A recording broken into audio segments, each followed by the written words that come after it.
अस्सलाम वालेकुम रहमतुल्लाह। मिलत टाइम्स में खुश आमदीद। मैं हूँ आपके साथ शम्स तबरेज़ कासमी। उत्तर प्रदेश, झारखंड, त्रिपुरा, पंजाब समेत कई राज्यों में बाईपोल हुआ, उपचुनाव हुआ, जिसका रिज़ल्ट आज आ गया है। मुल्क भर की 4 रियासतों में विधानसभा की 7 सीटों पर उपचुनाव हुए और 2 रियासतों की 3 सीटों पर लोकसभा का चुनाव हुआ, जिसका रिज़ल्ट आ गया है। त्रिपुरा में 4 सीटों पर विधानसभा का चुनाव था, जिसमें से 3 पर बीजेपी की जीत हुई और 1 पर कांग्रेस की जीत हुई है। झारखंड में कुल 1 ही सीट पर चुनाव हुआ और वहां कांग्रेस ने जीत हासिल की, बीजेपी की हार हुई है।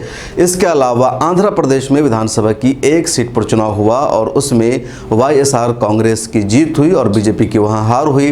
दिल्ली में भी विधानसभा की 1 सीट पर चुनाव हुआ, जहां आम आदमी पार्टी ने जीत हासिल की और बीजेपी को हार का सामना करना पड़ा। यह तो हुआ विधानसभा की 7 सीटों का रिजल्ट। इसके अलावा लोकसभा की भी 3 सीटों पर उपचुनाव हुए। उत्तर प्रदेश के रामपुर लोकसभा सीट और उत्तर प्रदेश के आजमगढ़ लोकसभा की सीट और इसी तरीके से पंजाब में लोकसभा की 1 सीट पर पंजाब में शिरोमणि अकाली दल ने जीत हासिल की और उत्तर प्रदेश की 2 लोकसभा सीट पर चुनाव था, रामपुर और आजमगढ़। दोनों जगह बीजेपी ने जीत हासिल कर ली है और समाजवादी पार्टी को शिकस्त का सामना करना पड़ा है।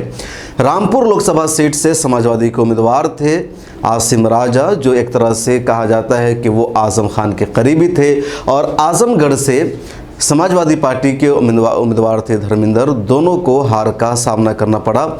बीजेपी के जीतने वाले उम्मीदवार रामपुर से थे घनश्याम राम सिंह और दूसरे उम्मीदवार जिनको आजमगढ़ के बीजेपी से जीत मिली है वो है निरहुआ।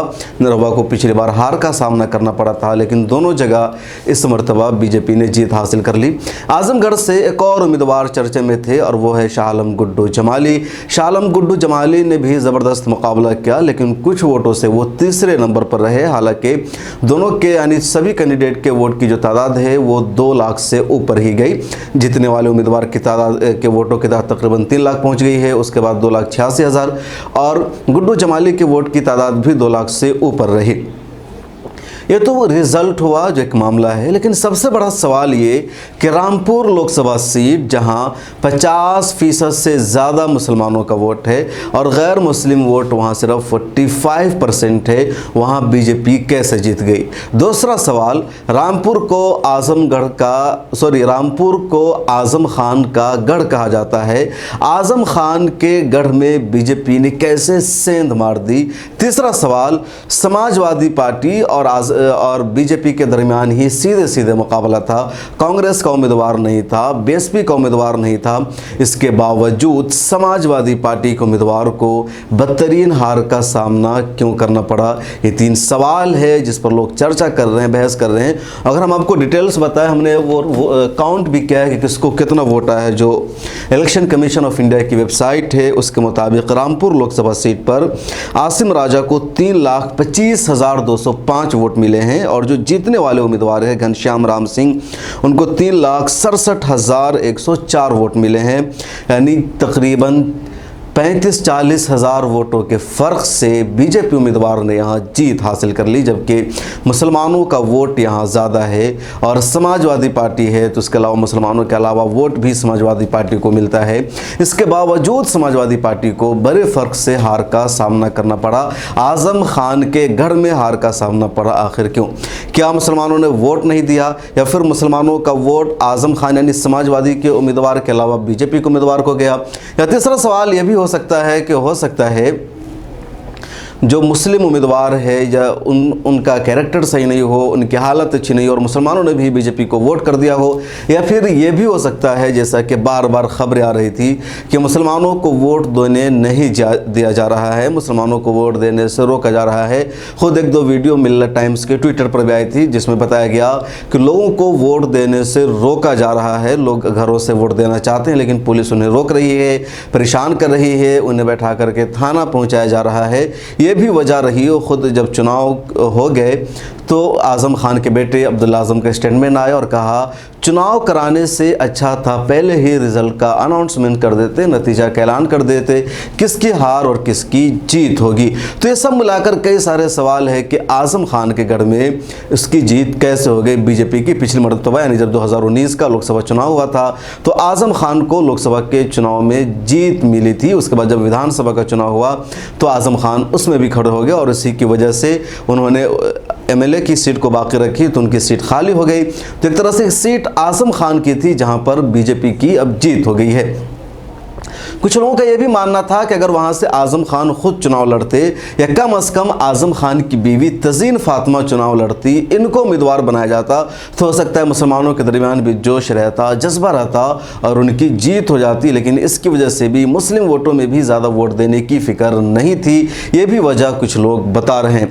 बहरहाल एक अपने आप में फ़िक्रमंदी की बात है कि रामपुर हिंदुस्तान की तारीख़ी लोकसभा सीटों में से एक है। मौलाना अबुल कलाम आज़ाद भी यहीं से लोकसभा पहुँचे थे और कई सारे अहम लोगों ने यहाँ जीत हासिल की और अब आज़म खान का गढ़ माना जा रहा था।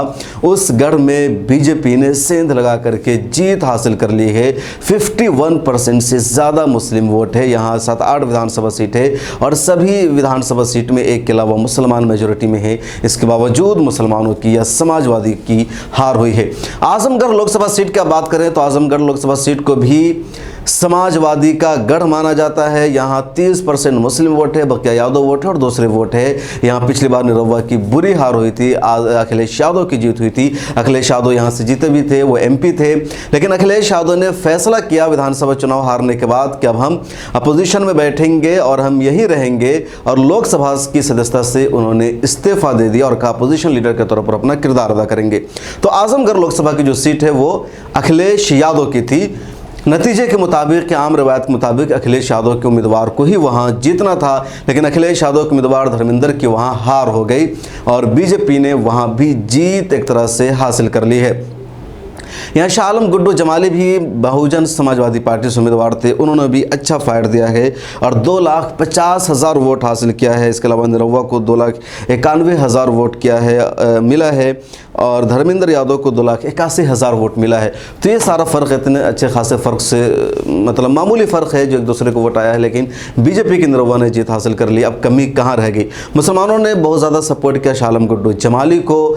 वहाँ की जो एक मशहूर पार्टी है राष्ट्रीय उलमा कौंसिल, जिनका आजमगढ़ में बहुत ज़्यादा प्रभाव है, उसने भी गुड्डू जमाली को सपोर्ट किया।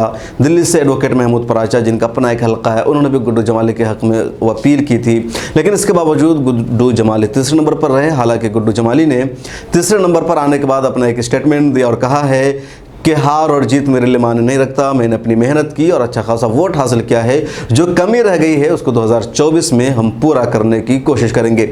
आजमगढ़ में देखें तो लगता है कि मुसलमानों का और कुछ सेकुलर वोट तो जगह तकसीम भी हो गया है। कुछ वोट समाजवादी के खाते में, कुछ बीएसपी के खाते में गया और जिसका पूरा फ़ायदा मिला बीजेपी के उम्मीदवार को और बीजेपी के उम्मीदवार ने इस तरह जीत हासिल कर ली है। समाजवादी पार्टी से यहाँ पर कह सकते हैं गलती हुई है। अगर रामपुर में बीएसपी ने अपना उम्मीदवार खड़ा नहीं किया था, इसके बावजूद हालांकि यहाँ समाजवादी जीत नहीं पाई, तो आजमगढ़ में बीएसपी को चाहिए था समाजवादी पार्टी को अपना उम्मीदवार ना खड़ा करती और इस तरह बीएसपी के लिए वहाँ मौका था, लेकिन समाजवादी पार्टी ने दोनों जगह अपने उम्मीदवार को खड़ा करके तरह से बीजेपी को जीत दिलाने में अहम रोल अदा किया है। इस वीडियो को मुकम्मल करने से पहले आखिर में एक सवाल यह भी कि जब भी कोई चुनाव होता है और बीजेपी की जीत हो जाती है, समाजवादी, बीएसपी, आरजेडी, कांग्रेस इस जैसी पार्टियों की हार होती है, तो हार का ठेकरा सीधे सीधे बैरिस्टर असदुद्दीन ओवैसी के सर फोड़ दिया जाता है, या असम में अगर चुनाव होता है तो मौलाना बदरुद्दीन अजमल के सर फोड़ दिया जाता है, या कहीं पर किसी और पार्टी के सर। लेकिन यहाँ पर MIM का कोई उम्मीदवार मैदान में नहीं था, SDPI का उम्मीदवार मैदान में नहीं था, किसी भी मुस्लिम क़यादत वाली पार्टी का कोई उम्मीदवार मैदान में नहीं था और मुसलमानों के गढ़ में, समाजवादी के गढ़ में बीजेपी ने जीत हासिल कर ली। ये कैसे हुआ? ये किस एजेंट की वजह से हुआ? ये किस बुनियाद पर मुमकिन हो पाया? इसका जवाब कौन देगा और किससे ये सवाल पूछना चाहिए? कमेंट में आप भी अपनी राय लिखिए। इस वीडियो में इतना ही। आपसे रिक्वेस्ट है कि मिल्लत टाइम्स को फाइनेंशियली सपोर्ट कीजिए, सोशल मीडिया के सभी अकाउंट्स पर हमें फॉलो कीजिए और मिल्लत टाइम्स के मोबाइल ऐप को ज़रूर डाउनलोड कर लीजिए। मिल्लत टाइम्स की खबरें पढ़ने, सुनने और देखने के लिए गूगल प्ले स्टोर से ऐप डाउनलोड करें। यहां आप उंगली की क्लिक में पढ़ सकते हैं 4 ज़बानों में न्यूज़, उर्दू, हिंदी, अंग्रेजी, बंगला। आप ऐप पर मिल्लत टाइम्स की वीडियोस भी देख सकते हैं।